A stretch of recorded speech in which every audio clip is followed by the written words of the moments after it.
Visite annuelle aujourd'hui chez les médecins officiels de la Maison-Blanche pour le président Donald Trump.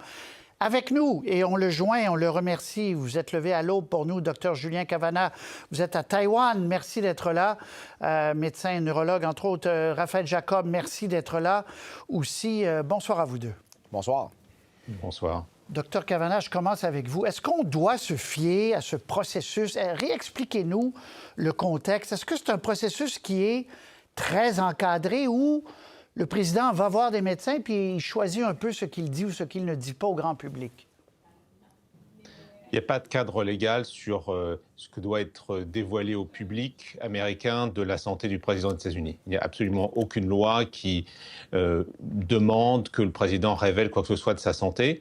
Il y a un cadre médical, cependant, qui est traditionnel, où le président a son médecin personnel qui est attaché à la Maison-Blanche et qui travaille en étroite collaboration avec l'hôpital militaire Walter Reed, où le président a tout le plateau technique à sa disposition pour passer des examens complémentaires, les scanners, les échographes, les IRM si besoin, et où tous les médecins spécialisés que l'équipe principale de la Maison-Blanche, l'équipe médicale principale de la Maison-Blanche peut consulter pour des avis spécialisés.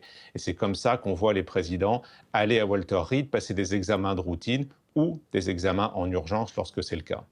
On reviendra, Dr Cavanagh, avec des photos que je vais vous montrer après. Mais Raphaël, c'est un sujet, bien sûr, qui est devenu plus délicat depuis l'histoire de Joe Biden, où il y a eu toutes sortes de conjectures, puis les gens voyaient, puis ça a été minimisé dans une certaine presse, et d'autres l'ont peut-être amplifié, mais peu importe.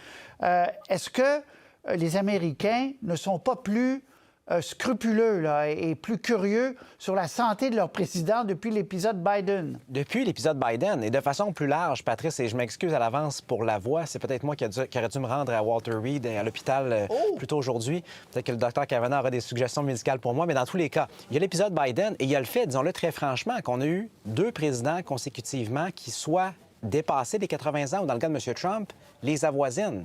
C'est difficile de ne pas faire un lien, de un. De deux, ce qu'il faut réaliser, c'est que lorsqu'il est question du débat public aux États-Unis, depuis l'épisode Biden, il y a un énorme problème de confiance. Parce que d'un côté, on a plusieurs intervenants démocrates qui, pendant 3 ans et demi, ont minimisé, ont nié qu'il y avait le moindre enjeu avec M. Biden. Dès qu'on osait poser une question, criait carrément à l'angisme. Et de l'autre côté, on a un paquet de républicains qui croient aveuglément et qui nous demandent de croire un président, M. Trump pour ne pas le nommer, qui ment pratiquement comme il respire et qui a déjà essentiellement forcé la main, on l'a vu dans sa première campagne présidentielle en 2016, des experts du domaine de la santé à dire n'importe quoi par rapport à son état de santé. Autrement dit, très difficile en ce qui me concerne d'avoir confiance envers le président actuel lorsqu'il dit que son état de santé est X, Y, Z. Qui il dit sait que c'est vraiment? parfait. On peut revoir le message qu'il a envoyé sur ses réseaux sociaux. Il dit « état de santé parfait », entre guillemets, je le mets entre guillemets en majuscule. Donc,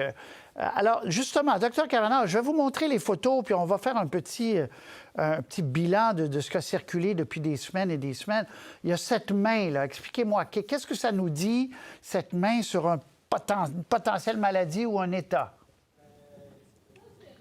Alors, ce qu'on peut dire, c'est pas grand-chose. C'est uniquement ce qui est répété par le président des États-Unis lui-même et un peu son équipe médicale, c'est qu'il prend de l'aspirine tous les jours à visée cardiovasculaire protectrice, ce qui est admis comme prévention primaire des troubles cardiovasculaires, c'est-à-dire infarctus du myocarde, accident vasculaire cérébral, etc.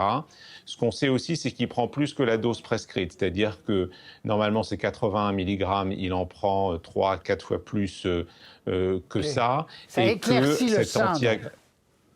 Exactement. Et donc, en se cognant ou en serrant des mains, il aurait des hématomes qui se produiraient en particulier à cet endroit-là. C'est tout ce qu'on sait. Je ne peux pas dire plus que ça. Je peux dire simplement que c'est crédible. Très bien. Et les photos, nombreuses photos, et je vous pose la question à vous deux, et là, c'est là où ça rejoint un peu ce qu'on décrivait à l'époque pour M. Biden, mais c'est un autre ordre, j'imagine, parce qu'il fait des longues journées quand même.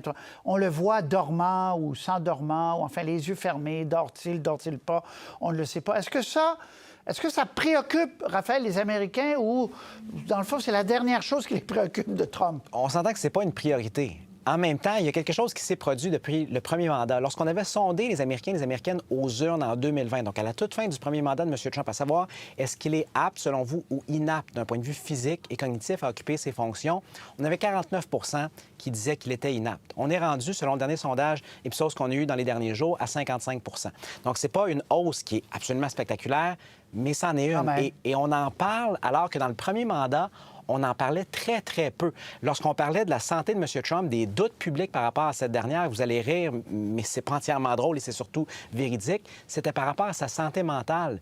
Dès la première année de son premier mandat, l'Université Quinnipiac avait sondé les Américains à savoir, croyez-vous qu'il est équilibré? Et on avait déjà les 2 tiers des Américains, je le répète, c'était en 2017, qui disaient « on ne croit pas qu'il est équilibré ». Là, ce qui a changé, c'est que non seulement on parle de son état de santé mentale, de santé cognitive, mais de plus en plus de son état de santé physique. Conclusion, Dr Cavanagh, fermer les yeux, ce n'est pas un signe de maladie non plus, là. Il a 80 ans, c'est quelqu'un qui envoie des messages sur les réseaux sociaux à 3 heures du matin, qui n'a jamais eu apparemment une qualité de sommeil exceptionnelle.